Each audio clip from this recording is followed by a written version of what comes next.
और बात करेंगे छत्तीसगढ़ के मुद्दे के बारे में। मैं हूं आपके साथ चैताली पाटिल। माना जा रहा है कि पूर्व सीएम भूपेश बघेल ने एक नया संगठन खड़ा किया है। छत्तीसगढ़ मितान क्लब के नाम से अस्तित्व में आए इस गैर राजनीतिक संगठन से जुड़े वो युवा है जो पहले राजीव युवा मितान के सदस्य थे। हाल ही में उसकी बैठक भी हुई। इसे लेकर सियासी घमासान भी मच गया है।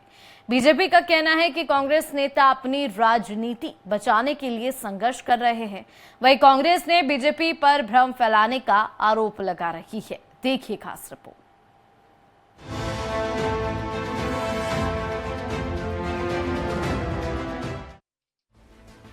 नए संगठन की कमान पूर्व सीएम ने अपने करीबी गिरीश देवांगन को सौंपी है। खास बात यह है कि संगठन की एक बैठक हो चुकी है और इस बैठक से प्रदेश कांग्रेस अध्यक्ष दीपक बैज, नेता प्रतिपक्ष डॉक्टर चरदास महंत और अन्य नेता दूर रहे।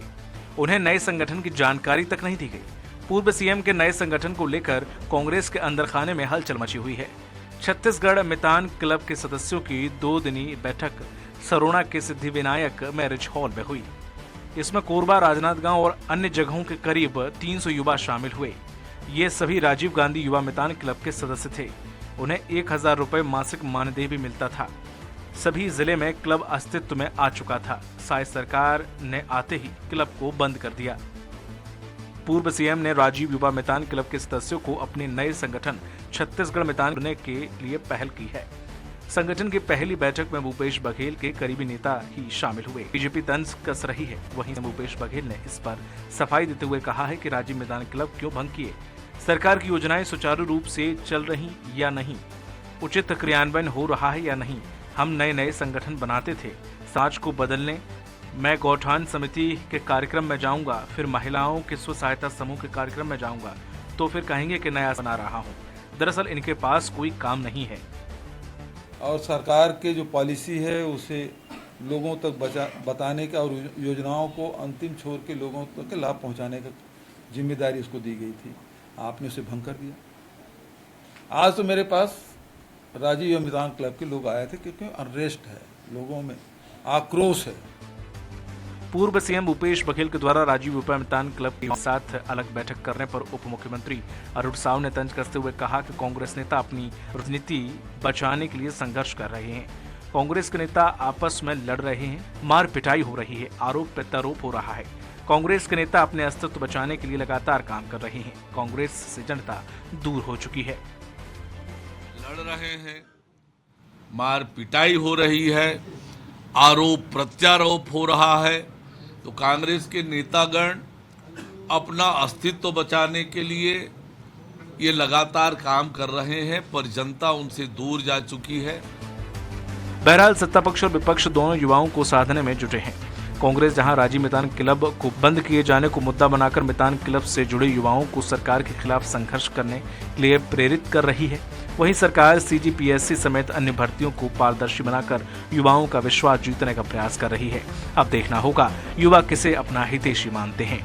स्वराज एक्सप्रेस के लिए रायपुर से दिलीप साहू की रिपोर्ट। वही युवाओं पर सियासी घमासान के मुद्दे पर हम चर्चा करेंगे। हमारे साथ मौजूद है बीजेपी प्रवक्ता सुनील चौधरी जी, कांग्रेस प्रवक्ता अजय गंगवानी जी और वरिष्ठ पत्रकार अनिरुद्ध दुबे जी। आप तीनों का बहुत बहुत स्वागत है स्वराज एक्सप्रेस की इस खास चर्चा में। सबसे पहला सवाल मैं कांग्रेस प्रवक्ता से करना चाहूंगी कि अजय जी, जिस तरीके से देखा जाए तो भूपेश बघेल एक बैठक करते हैं छत्तीसगढ़ मितान को लेकर, लेकिन देखा जाए तो इस बैठक में आपकी ही पार्टी के कई नेता, प्रदेश अध्यक्ष जो है, उनको इसकी भनक तक नहीं है। ऐसा क्यों कि पार्टी दो भाग में क्यों जा रही है? चैताली जी, कोई राजनीतिक संगठन नहीं है, ये स्पष्ट रूप से एक सामाजिक संगठन है छत्तीसगढ़ मितान क्लब के माध्यम से। महत्वपूर्ण बात यह है कि अगर कोई गैर राजनीतिक संगठन बन रहा है, कोई सामाजिक संगठन मिल रहा है जो युवाओं को जोड़ने का प्रयास, उनमें जागरूकता लाने का प्रयास, उनको एक ऐसा प्लेटफॉर्म देने का प्रयास, जो ये स्पष्ट रूप से, देखिए महत्वपूर्ण बात है कि हमारे जो घोषणा पत्र था उसमें हमने घर घर रोजगार, हर घर रोजगार की बात की थी। इस योजना के माध्यम से सांस्कृतिक और सामाजिक सेवाओं में जोड़कर युवाओं के लिए उनको रोजगार देने का प्रयास किया गया। इसी के माध्यम से हमारी कांग्रेस की भूपेश सरकार ने 13,269 जो है ये हमने युवा मितान क्लब बनाए, और इस युवा मितान क्लब में लगातार युवा जुड़ते रहे, वो सामाजिक सांस्कृतिक संगठनों में रहे, वो जो हमारी सरकारी योजनाओं थी उनकी मॉनिटरिंग भी करते रहे कि उसका सीधा फायदा मिल नहीं रहा है कि नहीं। लेकिन महत्वपूर्ण बात है कि भारतीय जनता पार्टी की सरकार को लगभग 1 साल हुआ है, लगातार कहीं हमारी अच्छी योजनाओं का क्रेडिट पूर्ववर्ती भूपेश सरकार को न मिल जाए, इसलिए लगातार हमारी योजनाओं को बंद किया जा रहा है। देखिए, चाहे गोधन योजना की बात करूं, राजीव गांधी युवा मितान क्लब की बात करूं, बेरोजगार भत्ता योजना हो, राजीव गांधी किसान न्याय योजना हो, नरवा गुरवा बाड़ी हो, मुख्यमंत्री सुपोषण हो या रोजगार मिशन हो, महत्वपूर्ण बात है कि ये राजनीतिक प्रतिनिधित्वता के चलते क्षेत्र की आम जनता से जुड़ी जो लगातार हमारी योजनाएं थी, जिनका सीधा फायदा 5 साल तक मिलता रहा, उन योजनाओं को टारगेटेड रूप से भारतीय जनता पार्टी बंद कर रही है। महत्वपूर्ण बात है कि अगर क्षेत्र की आम जनता को फायदा मिल रहा है तो सिर्फ क्रेडिट को बचने के लिए दूसरी महत्वपूर्ण बात होता है कि एक तो हमारी योजनाएं बंद कर रहे हैं, दूसरा हमारी योजनाओं का नाम परिवर्तन कर रहे हैं। राजीव गांधी स्वावलंबन योजना को बदल के पंडित दीनदयाल उपाध्याय स्वावलंबन योजना, राजीव गांधी आजीविका को पंडित दीनदयाल आजीविका केंद्र योजना, भूमिहीन मजदूर न्याय योजना को दीनदयाल उपाध्याय मजदूर न्याय योजना, खूबचंद बघेल स्वास्थ्य सहायता को शहीद दीनदयाल स्वास्थ्य योजना। तो ये भारतीय जनता पार्टी का मूल चरित्र है। न केवल यहाँ की शायद सरकार, केंद्र की मोदी सरकार ने यूपीए की 19 योजनाओं का नाम बदल के क्रेडिट लेने का प्रयास किया। भैया, आप में अगर सचमुच नियत नीति मंशा है, आप अपनी योजनाएं लाए और उसको स्थापित करें। ये हमारी अच्छी योजनाओं को नाम बदल के आप उसका क्रेडिट जो है वर्तमान सहायता को देने का प्रयास है। दूसरी महत्वपूर्ण बात है कि युवा हमारी कांग्रेस पार्टी के लिए हमेशा पहली प्राथमिकता थी। हमारी सरकार के समय बेरोजगारी दर मात्र 0.1% थी और इनके 2018 में 22.3%, मतलब इनके समय छत्तीसगढ़ में बेरोजगारी वो हमारे समय से 30 गुना ज्यादा थी। केंद्र की मोदी सरकार लगातार 2 करोड़ रोजगार की बात करती है, आज 11 साल में 22 करोड़ रोजगार तो मिलते नहीं है, 3 करोड़ से ज्यादा लोग बेरोजगार हो जा रहे हैं। तो महत्वपूर्ण बात यह कि नियत नीति मंशा की बात है। एक गैर राजनीतिक संगठन, एक सामाजिक संगठन की स्थापना पे जिस प्रकार से भारतीय जनता पार्टी के पेट में दर्द हो रहा है, ये वही भारतीय जनता पार्टी है जिन्होंने अपने घोषणा पत्र में वादा किया, भैया हम 1 लाख युवाओं को रोजगार देंगे। अजय जी, सवाल ये है कि आखिर भूपेश बघेल ने युवा मितान की जो बैठक की है उसमें आप ही की पार्टी के प्रदेश अध्यक्ष दीपक बैज मौजूद नहीं, उनको भनक तक नहीं है उस बैठक की, तो आखिर ऐसा क्यों? चुनाव में भी हमने देखा कि चीजें जो थी आपकी पार्टी में कहीं ना कहीं अंतर कलह जो है वो देखने को मिला था, क्योंकि प्रदेश अध्यक्ष दीपक बैज और फिर यही आपके ही पार्टी के पूर्व मुख्यमंत्री भूपेश बघेल दोनों अच्छे कद्दावर नेता है, तो ऐसे में अलग अलग पार्टी से क्यों रुख अपना रहे हैं?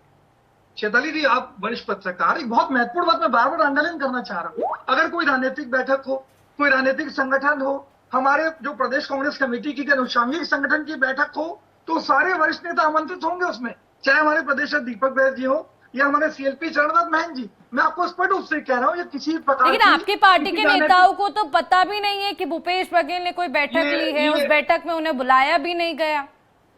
ये महत्वपूर्ण बात है चैताली जी, ये सिर्फ और सिर्फ भारतीय जनता पार्टी का राजनीतिक पाखंड है, ये झूठ और भ्रम फैलाने का प्रयास है। मैं तो स्पष्ट रूप से कह रहा हूँ कि उनको सारी जानकारी है, लेकिन अगर कोई राजनीतिक संगठन नहीं है तो उनको आमंत्रित करने की आवश्यकता नहीं है। दूसरी महत्वपूर्ण बात है, अगर युवाओं की बात करें मेरे मित्र, तो इन्होंने 2003 के अपने संकल्प पत्र के बिंदु क्रमांक 1 में लिखा कि छत्तीसगढ़ के प्रत्येक युवा को 500 रुपए बेरोजगारी भत्ता देंगे, हर साल 6,000 रुपए, 15 साल तक सत्ता में रहे, 90,000 रुपए प्रत्येक युवा का डकार के। तो बता दीजिए, क्या ये युवाओं के हित की बात है? आप 1 लाख रोजगार की बात करते हैं, एक युवा को आपने कोई रोजगार नहीं दिया। तो महत्वपूर्ण अंतर ये है, भारतीय जनता पार्टी के चेताली जी पेट में क्यों दर्द हो रहा है? क्योंकि युवा एकत्रित हो रहे हैं। आज हमने जो बैठक ऑर्गेनाइज की पूरे छत्तीसगढ़ के अलग अलग क्षेत्र से, चाहे बस्तर हो, कोरबा हो, नांदगांव हो, बिलासपुर हो, 300 से ज्यादा युवा इकट्ठे होते हैं और सारे जागरूक ढंग से, आज ऊर्जा ढंग से चाहते हैं कि आज युवाओं को जो एक नई ऊर्जा है, कहीं ना कहीं आने वाले नगरीय निकाय चुनाव में और जो पंचायत चुनाव की घोषणा इनके द्वारा की जाने वाली है, उसमें डरे और घबराए हुए हैं। इनको डर लग रहा है कि युवा कहीं कांग्रेस पार्टी के साथ ना आ जाए।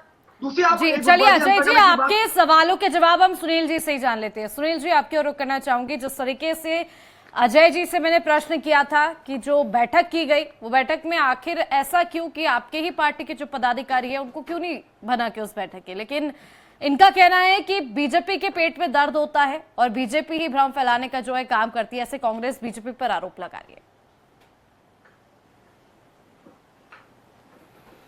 जी राम राम, जय जोहार, जय छत्तीसगढ़। जी देखिए, पेट तो कांग्रेस का खराब हो गया है और ये हम पर आरोप लगा रहे हैं। अरे इनको समझना चाहिए भैया। आपके जो पूर्व मुख्यमंत्री माननीय भूपेश बघेल जी हैं, पहले तो उन्होंने सरकारी खर्च का बंदरबाट किया। 132 करोड़ रुपए जो है वो छत्तीसगढ़ की गाढ़ी कमाई को बर्बाद किया। जो यहाँ के किसानों के, महिलाओं के, युवाओं के हित का पैसा था, उसको केवल और केवल दारू मुर्गा पार्टी करने वाले क्लब को दे दिया गया और वो इसी प्रकार अय्याशी करते रहे। और इनके प्रमुख कौन थे? देवेंद्र यादव थे। आज कहां हैं? जेल में है। जो प्रदेश में कानून व्यवस्था बिगड़ रही है, उसका सबसे बड़ा प्रमुख कारण कौन था? इनके युवा लोग थे और ये वही क्लब के माध्यम से सरकार से अनुदान लेते थे। इनको शर्म आनी चाहिए। छत्तीसगढ़ की गाढ़ी कमाई को लूट करके खाने वाले ये लगातार आप देखेंगे इनकी सरकार थी। हम भी पीएससी का रिजल्ट निकाले हैं, एक कोई प्रश्न नहीं उठा पाएगा। बिल्कुल 100% ऐसा रिजल्ट है कि जो सुनील जी, 2003 की मेरिट बात लिस्ट कर है लीजिए। वो बिल्कुल क्रिस्टल क्लियर है, पूरी प्रतिबद्धता के साथ। अरे सुनो भाई, मैंने आपके बीच में नहीं बोला। आप कंप्लीट अभी पीएससी में इनके लोग जेल में हैं। दामन के जो दाग हैं वो पहुंच रहे हैं इन लोगों के तक। हमारा कौन सा नेता और जेल में? पता चलेगा ये धीरे आपत्ति धीरे। लगा देखिए, चेताली जी। दूसरा ये सबसे झूठ बड़ा अपना पाप फैलाएंगे, युवाओं ये को आपत्ति लेकर लगा के। क्या? अरे ये हमारा सुनते कौन नहीं सा नेता जेल में बता है, ये दीजिए। सुनते नहीं है, ये सुनते सुनील नहीं जी, मेरा है। आपत्ति है इस देखिए, बात पे। किसको दर्द मेरा होता है हमारा समझ में आ कांग्रेस का गया। कौन सा नेता है? अंदर बता दीजिए। बीएड वाला ये मामला आपत्ति अभी लगा प्रदेश के पीएससी मामले 2900 में सुनील शिक्षकों जी, पर चल रहा है एक नाम और बता दीजिए। उसका पाप जो कोई जेल किया है तो कांग्रेस पार्टी ने किया है। ये पापी है कांग्रेस पार्टी जो राहुल गांधी के इंतजार में उनको नियुक्ति पत्र देने में विलंब की और न्यायालय में फंस गया मामला और आज वो बेचारे जो है बेरोजगारी की कगार पर पहुंच गए। ये पाप कांग्रेस को लगने वाला है। दूसरा, नग्न प्रदर्शन भूल गए क्या भैया युवाओं का? अरे युवाओं को नग्न प्रदर्शन करना पड़ा, उस पर मजबूर होना पड़ा। ये लोग युवाओं की बात करते हैं। दूसरा, ये भूपेश बघेल जी कोई नई राजनीतिक दल बनाने की दिशा में बढ़ रहे हैं, ये निश्चित मान लीजिए। छत्तीसगढ़ में जैसा जूतम पैजार है कांग्रेस के अंदर में, बिलासपुर में आपने भी देखा कि इनके पीसीसी चीफ दीपक बैठ गए थे, उनके सामने गाली गलौज हुआ है। गाली गलौज हर जगह यही स्थिति है, उनको कोई स्वीकार नहीं कर रहा है। भूपेश बघेल जी भूलना नहीं, छोड़ना नहीं चाह रहे हैं। उधर टीएस बाबा और बाकी लोग अलग पड़े हुए हैं। कुल मिलाकर के गुटबाजी से ग्रसित है कांग्रेस और ये हम पर आरोप लगाते हैं। अरे शर्म आनी चाहिए। ये पूरे युवाओं को जो पैसा इनने बांटा 5 साल तक के, ये जैसे लूटा, तो उसके बाद 2020 में इन्होंने घोषणा की 12 जनवरी में और 18 सितंबर 2021 को ये क्लब का निर्माण किया। 20 से 40 युवा थे। कौन लोग थे वो युवा? कैसे चुने उन युवाओं को? जी चलिए सुनील जी, आपकी ओर रुक करेंगे, चर्चा को आगे बढ़ाएंगे। मैं रुक करना चाहूंगी, वरिष्ठ पत्रकार हमारे साथ मौजूद है अनिरुद्ध जी की ओर रुक करना चाहूंगी। आप लोगों से चर्चा करेंगे। अनिरुद्ध जी, जिस तरीके से भूपेश बघेल बैठक कर रहे हैं, लेकिन कांग्रेस के ही कई नेता ऐसे हैं, कार्यकर्ता है जिनको भनक तक नहीं है इस बैठक की, बैठक में शामिल भी नहीं हुए, बुलाया नहीं गया।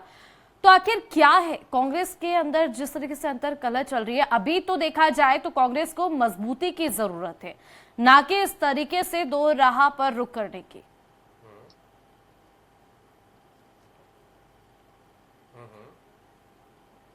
जी, आपका सवाल क्या है इस पे? अनिरुद्ध जी, क्या आप मुझे सुन पा रहे हैं? आप पूछना क्या चाह रही हैं? हाँ, सुन रहा हूँ ना। आपका प्रश्न जो है, मजबूती की जरूरत कहा आपने, लेकिन क्या है मतलब इस पे प्रश्न क्या करना चाह रही हैं?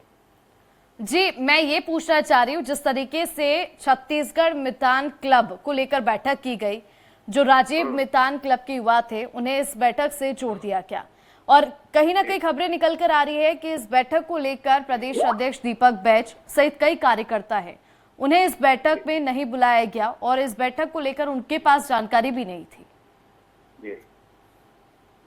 देखिए क्या है कि निश्चित रूप से जो है वाकई में, देखिए क्या है कि निश्चित रूप से जो है वाकई में इसकी कहीं कोई ऐसी पूर्व सूचना जारी नहीं हुई। आप इसकी बात कर रहे हैं कि दीपक बैज जी और उनके पार्टी के लोग, अजय गंगवानी जी की भी बातें मैंने सुना, बहुत अच्छी बात करते हैं और अच्छे सुलझे हुए प्रवक्ता हैं। भले वो जो भी अपना पक्ष रखें, मैं उससे नहीं जानता। मैं तो मेरा तो ये मानना है कि अजय गंगवानी जी को भी इस बैठक की सूचना नहीं रही होगी। मीडिया में भी कहीं कोई ऐसी इस तरीके की कोई सूचना नहीं थी। और सोचिए कि ये 28-29 नवंबर को ये बैठक हुई, 2 दिन तक चली, और मीडिया में कब आई? 1 दिसंबर को।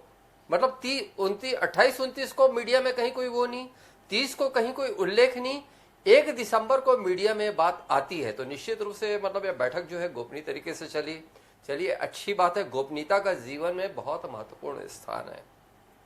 लेकिन विचित्र बात यह है कि जो मीडिया में जिस तरीके से खबरें हाईलाइट हुई, तो उसमें लिखा गया कि दीपक बैज जी, चरणदास महंत और अन्य नेता जो है इस बैठक से दूर रहे।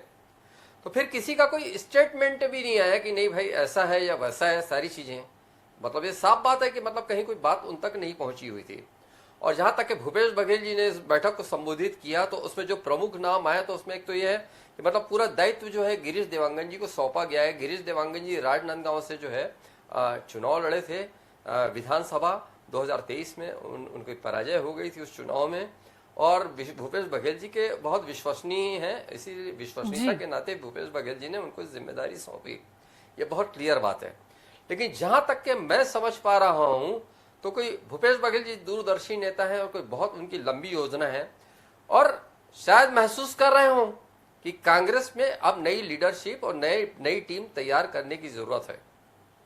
क्योंकि 2 दिन तक क्या बैठक कहीं कोई चले, 2 दिन तक के, और उसमें बहुत ये नहीं, उसमें राजनांदगांव की महापौर रही हैं हेमा देशमुख, वो उपस्थित थी।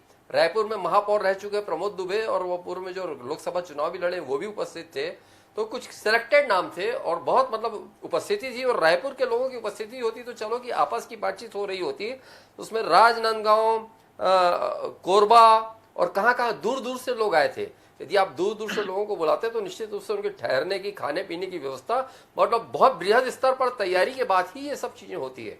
तो मुझे लगता है कि एक नई लीडरशिप तैयार करने की, लीडरशिप मतलब भूपेश बघेल जी तो खुद अपने आप में बहुत बड़े लीडर हैं, एक नई टीम, एक नई पंक्ति ये तैयार करने की कोशिश हो रही होगी। पता नहीं कि मतलब ये कि अभी जो कांग्रेस में वर्तमान में बहुत सारे लोग हैं, तो उसको लेके मतलब कितना जुड़ाव है, उन पर कितना भरोसा कर पा रही है पार्टी, मैं नहीं जानता। लेकिन एक नई तैयारी जो है, एक नई ताकत खड़ी करने, मैं ये नहीं बोल रहा हूं कि कोई राजनीतिक पार्टी बनाने जा रहे हैं भूपेश बघेल जी, मेरा बिल्कुल कथन ऐसा नहीं है। लेकिन एक नई शक्ति तैयार करने के लिए, एक नई ताकत तैयार करने की दिशा में ये कदम है, इससे कहीं कोई इनकार नहीं किया जा सकता। जी अजय जी, आपकी ओर रुख करना चाहूंगी। अनिरुद्ध जी ने बहुत अच्छी बात बोली है कि गोपनीय तरीके से बैठक की गई। हाँ, हालांकि गोपनीय तरीके से चीजें होना भी सही है, लेकिन आप ही की पार्टी के कुछ लोगों को नहीं पता, और कई ऐसे नेता हैं, ऐसे कार्यकर्ता जो है इस बैठक में शामिल हुए जो दूर दराज से आए, तो फिर ऐसा क्यों? देखिए, 3 से 4 चीजें महत्वपूर्ण है। सबसे महत्वपूर्ण है अजय जी को पूछिए। जी, मुझे पता था, मुझे जानकारी थी। मैं दिल्ली में था, नहीं तो मैं अनिरुद्ध जी उस बैठक में अटेंड भी करता। जी अजय जी, जिस तरीके से आपको इस बैठक की जानकारी थी, तो आपको कब थी इस बैठक की जानकारी? मुझे 2 दिन पहले, 26 तारीख के आसपास। जी, अगर आपको 26 तारीख, संचार विभाग के तो किसी भी नेता की उपस्थिति का कहीं कोई नाम नहीं है मीडिया में। आपके संचार विभाग से जुड़े किसी का तो उपस्थिति का नाम ही नहीं है उसमें। मैं कंप्लीट कर लूं अनिरुद्ध जी। देखिए, मेरा आपका मैं बहुत भरपूर सम्मान करता हूं। मैं सबसे मेरे पहले वक्त मैंने अंडरलाइन किया, तीसरी बार अंडरलाइन कर रहा हूं, आपके स्वराज एक्सप्रेस के जो लोकप्रिय दर्शक हैं वो जरूर इस बात को महसूस करें। मैंने स्पष्ट रूप से कहा, किसी राजनीतिक संगठन की बैठक हो, कांग्रेस पार्टी के किसी अनुषांगिक संगठन की बैठक हो, तो सारे वरिष्ठ नेताओं को आमंत्रित किया जाएगा। दूसरी महत्वपूर्ण बात, राजीव युवा मितान क्लब के गिरीश देवांगन जी पहले भी प्रभावित थे। आज जो हम राजीव गांधी युवा मितान क्लब योजना लेके आए थे, 13,279 जो युवा मितान क्लब बनाए गए थे, उसके प्रभारी तत्कालीन गिरीश देवांगन जी थे। इसीलिए माननीय भूपेश जी ने, आज देखिए महत्वपूर्ण बात है कि हमने एक प्लेटफॉर्म बनाया, युवाओं को जोड़ा, उनको सांस्कृतिक और सामाजिक गतिविधियों से जोड़ के एक सही दिशा में अग्रसर करने का प्रयास किया। लेकिन शायद सरकार ने, सरकार बनते ही हमारी अच्छी योजनाओं को बंद किया। हम ये चाहते थे कि जो युवाओं को एक प्लेटफॉर्म हमारी सरकार के द्वारा दिया गया था, वो प्लेटफॉर्म से न हटे। तो अजय जी, ये भी तो बात है ना, अगर आप प्लेटफॉर्म देना ही चाहते थे तो सबको बताते, सबके साथ चर्चा करके, सभी को बैठक में आमंत्रित करके बुलाते। और अगर आपको बैठक की जानकारी थी, तो मैं ये मानूं कि फिर आपके प्रदेश अध्यक्ष दीपक बैज को भी इस बैठक की जानकारी होनी चाहिए थी, उन्हें भी आमंत्रित करना चाहिए था। अपन जो डिबेट है ना चैताली जी, हम तीनों एक ही चीज पे कॉन्सेप्ट बार बार करने का प्रयास कर रहे हैं। मैं बार बार कह रहा हूं, अगर राजनीतिक संगठन की बैठक होगी प्रत्येक बड़े पदाधिकारी को, प्रत्येक कांग्रेस के वरिष्ठ नेता को जानकारी होगी। मैं स्पष्ट रूप से कह रहा हूँ, जनप्रतिनिधि जो है वो युवाओं से मिल सकता है, वो महिला स्वसहायता समूह से मिल सकता है, गौठान समिति के मेंबर से मिल सकता है, लेकिन हर प्रतिनिधि अलग अलग महत्वपूर्ण बात यह है। देखिए, इनको पेट में दर्द होना शुरू हो गया। चैताली, ये महत्वपूर्ण है कि कोई भी वरिष्ठ नेता अगर किसी वर्ग से मिल रहा है, चाहे किसानों से मिलेगा तो क्या किसान का भी संगठन बन रहा है, क्या महिला सहायता समूह से मिल रहा है तो उनका संगठन बनाने का प्रयास है। आज गौठान समिति, आज जो सबसे अच्छी योजना थी, माननीय मोदी जी ने नीति आयोग की बैठक में तारीफ किया कि भैया गोधन योजना बहुत अच्छी है, उत्तर प्रदेश मध्य प्रदेश में लागू करने का प्रयास किया गया। किसी की जो संसद समिति थी वो आके तारीफ करती है, लेकिन वही भारतीय जनता पार्टी सरकार बनते ही हमारी तुरंत गोधन योजना को बंद कर देती है। तो महत्वपूर्ण बात है कि स्वामी आत्मानंद योजना, आज एक गरीब का बेटा, मजदूर का बेटा, किसान का बेटा अच्छी शिक्षा लेके समाज में महत्वपूर्ण योगदान दे सकता था, लेकिन आते ही उस योजना को नाम बदल देते। तो महत्वपूर्ण यह कि भारतीय जनता पार्टी को तकलीफ इस बात से हो रही है कि हमारे भूपेश जी के प्रयासों से युवा एक प्लेटफॉर्म पे आ रहे हैं, एक अच्छी दिशा के अग्रसर हो रहे हैं, और कहीं ना कहीं जो राजीव मितान क्लब का टारगेट था वो ये था कि प्रत्येक जिले में युवा मितान क्लब बने। सरकार की जो योजनाएं लागू हो रही है वो सही ढंग से आम आदमी तक पहुंच रही है कि नहीं, उसकी मॉनिटरिंग कर सके। इनको डर ये हो रहा है। महत्वपूर्ण बात कहना चाह रहा हूँ चैताली जी, आपने बड़े बड़े दावे कर दिए, आपको छत्तीसगढ़ की जनता ने भरोसा करके सरकार बना दिया। क्या आपने 500 में सिलेंडर दिया? क्या 100 दिन में अनियमित कर्मचारियों को आपने नियमित किया? क्या 1 लाख रोजगार दिया? क्या आपने प्रधानमंत्री आवास का 1 रुपए किसी के खाते में डाला? और दूसरी महत्वपूर्ण बात मैं कह रहा हूँ चैताली जी कि आप गुटबाजी जनता कलक की बात कर रहे हैं। अभी दक्षिण का चुनाव जीते जरूर है, लेकिन पूरा चुनाव सिर्फ और सिर्फ बिजनौरवाली अपने दम पे लड़े, न कोई संगठन का नेता दिखता है। और रोड शो ऑर्गेनाइज किया तो सिर्फ प्रभारी के अलावा कोई मंत्री नहीं, कोई मुख्यमंत्री नहीं, कोई वरिष्ठ नेता नहीं। वो जो गुटबाजी जनता कलक चल रही है, जो सिरपटवल है। महत्वपूर्ण बात यह है, उड़ीसा में चुनाव होता है, मुख्यमंत्री के शपथ ग्रहण में बिजनौरवाली जाते हैं, वो जब ट्विटर में डालते हैं तो विष्णु जी चलिए अजय जी आपसे चर्चा करेंगे। सुनील जी आप क्या कहेंगे अजय जी की बातों? देखिए, मुझे कांग्रेस की बातों पर हंसी आती है। अरे भैया, आपका सारा विषय ये है कि राजीव युवा मितान क्लब का जो आप गठन किए थे उसको पैसा दिए। मैं एक सीधा सा प्रश्न पूछता हूं, प्रधानमंत्री आवास योजना, उसमें प्रधानमंत्री शब्द जुड़ा था, इस कारण से भूपेश बघेल जी मुख्यमंत्री रहते गरीबों के आवास का पैसा नहीं दिए। अब राजीव युवा मितान क्लब में गांधी परिवार ने दिया क्या? 2 लाख गांधी परिवार ने दिया क्या? गांधी परिवार ने दिया। अगर राजीव गांधी का नाम था तो अरे शर्म आनी चाहिए इन कांग्रेसियों को, बड़ी बेशर्मी से बात करते हैं। अरे पापी है ये लोग छत्तीसगढ़ में, छत्तीसगढ़ के युवाओं को लूटने वाले, छत्तीसगढ़ की जनता को लूटने वाले, बड़ा योजनाओं के नाम दिखाते। अजय जी आपको बोलने का मौका दिया, अब आप सुनील जी को बोलने दीजिए। चैताली जी, मेरा एक छोटा सा प्रश्न है, 1 रुपए किसी के खाते में डाला? सुनेंगे नहीं, पूछ लिया सुनील अरे चौधरी। इनका पेट दर्द देता है, पेट खराब हो जाता है, उल्टी हो जाती है इनको। भैया आपने मात्र देखिए, सीधी सीधी बात है, 27 मकान बनाए थे 10 सालों में। पचती नहीं है कांग्रेस को, बात पचती नहीं कि छत्तीसगढ़ का ही तो महतारी वंदन योजना में महतारियों को पैसा मिल रहा है, किसानों को पैसा मिल रहा है, एक किस्त में सीधा मिल रहा है, 4 किस्त में नहीं मिल रहा है। और युवाओं के लिए नौकरी, पीएससी का रिजल्ट देख लीजिए, लगातार युवाओं के हित में माहौल बना रही है सरकार। सीधा सीधा विष्णुदेव जी चलिए सुनील जी, मेरा आपसे एक सवाल है, क्या लगता है भ्रष्टाचारी लोग सुनील जी, छुपा करके लूटने वाले लोग? सुनील जी मेरा एक सवाल है, क्या लगता है कि जिस तरीके से छत्तीसगढ़ युवा मितान जो बैठक है ये अभी हुई है, भूपेश बघेल ने बैठक ली है, किसी को भनक नहीं है, तो क्या कहीं ना कहीं ये माना जाए कि राजनीतिक अस्तित्व बचाने या राजनीतिक अस्तित्व को लेकर जो है भूपेश बघेल ने बैठक की होगी? 100% बात यही है कि अब कांग्रेस छत्तीसगढ़ में टूटने वाली है। बात वही है कि दीपक बैज जी को कोई मान नहीं रहा है, उनके सामने गाली गलौच हो रही है, भूपेश बघेल जी को लोग मान नहीं रहे। मुझे बताइए कि ये जो बैठक हुई है उसमें कोई गैर कांग्रेसी था क्या? एक आध नाम बता दें। इनके सब भूपेश बघेल जी के सिपा सलार लोग ही वहां पर बैठे थे और भूपेश बघेल जी अपना जो है शक्ति संचयन कर रहे हैं और उनको पता है आगे यदि कोई दिक्कत हुई कुछ हुई तो वो कांग्रेस को तोड़ करके दूसरी पार्टी बनाएंगे और इसीलिए उस दिशा में आगे बढ़ रहे हैं। इसलिए बदमाशों की फौज को लेकर के वो धीरे धीरे आगे बढ़ रहे हैं। ये मुर्गा दारू पार्टी वाले जो क्लब था उसको लेकर के आगे बढ़ रहे हैं। इनको शर्म आनी चाहिए भाई। ये जो छत्तीसगढ़ में आग लग रही है ना, जिसकी फोटो निकल रही है, वो सब आपके क्लब जी। चलिए मैं रुक करना चाहूंगी अनिरुद्ध जी की तरफ। हमारे आसपास भी बना था, हम जी लोग भी देखे चलिए हैं। अनिरुद्ध जी, मैं आपसे सवाल करना चाहूंगी। जैसे कि आपने बातें सुनी बीजेपी प्रवक्ता की भी, कांग्रेस प्रवक्ता की जी। हम अक्सर देखते हैं कि पार्टी जो है अपनी राजनीति के चक्कर में राजनीति करती है, आरोप प्रत्यारोप लगाती है, लेकिन असली में देखा जाए युवा जो देश का भविष्य है, प्रदेश का भविष्य है, जिनको सही तरीके से रोजगार जो है वो उपलब्ध होना चाहिए, वो नहीं होता है। लेकिन हाँ, इस पर सियासी घमासान जरूर जारी रहता है।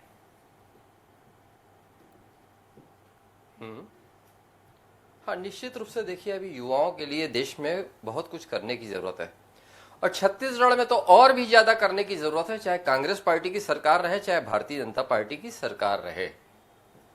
और युवाओं का महत्व जो है, युवा की ताकत जो है, भारतीय जनता पार्टी भी जानती है और कांग्रेस पार्टी जानती है और भूपेश बघेल जी जो है खुद जो है बहुत अच्छे से जानते हैं। और अपने युवा अवस्था में उन्होंने मतलब अपने तीव्रता दिखाई थी और बहुत कम उम्र में विधायक बन गए थे, मतलब अविभाजित मध्य प्रदेश के समय में। और आज भी इस उम्र में भी आज भूपेश बघेल जी 60 के हो चुके हैं, लेकिन जो उनकी उमंग, उनकी तरंग, उनका जोश जो है युवाओं से कम नजर नहीं आता, इसमें कहीं कोई दो मत नहीं है। लेकिन गौर करिए कि जो उन्होंने वहां पे भाषण दिया है, करीब 1.5 घंटे बोले। जो युवा मितान क्लब जो बना है उसमें 1.5 घंटे का संबोधन जो है बहुत मायने रखता है। फिर उन्होंने बहुत महत्वपूर्ण लाइन बोली है उसमें। उन्होंने कहा कि सत्ता के संरक्षण में पहचान नहीं बनती है, सत्ता के बाहर रहने से आदमी संघर्ष करता है तब उसका व्यक्तित्व निखरता है। आप लोग गली गली मोहल्लों में काम करेंगे तो पहचान बनेगी। और इस सब संबोधन के अलावा बैठक में रूपरेखा भी तैयार हुई। रूपरेखा तैयार कब होती है कि जब कोई उसके भावी कार्यक्रम होते हैं और भी ज्यादा बहुत कुछ करना होता है। मतलब गेट टुगेदर टाइप की पार्टी नहीं थी ये, चलो बहुत दिन से मुलाकात नहीं हुई तो मिल लेते हैं, चाय कर लेते हैं, लंच कर लेते हैं, डिनर कर लेते हैं। ये चाय, कॉफी, लंच, डिनर नहीं था, मतलब रूपरेखा भी तैयार हुई है। तो रूपरेखा तैयार हुई है तो मैंने कहा भी कि भूपेश बघेल जी दूरदर्शी नेता हैं तो बहुत कुछ लंबे कार्यक्रम तैयार कर रहे होंगे। लेकिन मैं फिर कहता हूं कि ये बैठक पूर्णतः गोपनीय हुई थी। देखिए, फिर मेरा वही उल्लेख है ना, कहने का मतलब कि 28-29 नवंबर को बैठक हुई, 30 नंबर में इसका मीडिया में कहीं कोई नामो निशान नहीं। और हमारी भी कांग्रेस नेताओं से बातचीत होती है, उनसे कहीं कोई ऐसा संवाद नहीं हुआ। हमको तो किसी ने नहीं बताया कि कुछ ऐसा हुआ है। 30 फिर 1 दिसंबर को हमको मीडिया के माध्यम से पता लगा कि इतनी बड़ी बैठक हो गई और 2 दिन कार्यक्रम चला।